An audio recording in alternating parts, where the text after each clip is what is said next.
আমরা আমাদের এই উপজেলাকে যেভাবে সুন্দর করা যায় সেভাবে সৌন্দর্য বর্ধন করার জন্য আমরা চেষ্টা করেছি এবং আপনারা যারা আসছেন এরপরে যে যারা এখানে সহযোগিতা করেছে তাদেরকে আমরা ধন্যবাদ জানাই।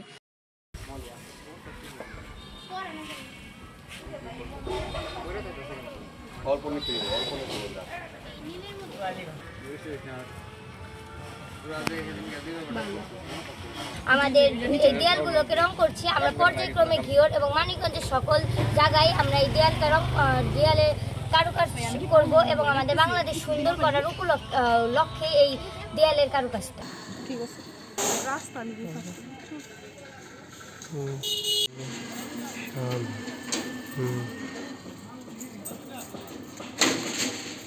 যারা শহীদ হয়েছে তাদের উদ্দেশ্যে আমরা আজকে আমাদের এলাকার ফাঁকা দেয়ালগুলোতে আমরা তাদের শ্রদ্ধা নিবেদনের জন্য আমরা কিছু রং করতে চাই। সবার অবদানেই এগুলো আমরা করতে পারছি, আমাদের একার পক্ষে সম্ভব ছিল না, সবাই মিলা তারপরে এই উদ্যোগগুলো নিয়েছি।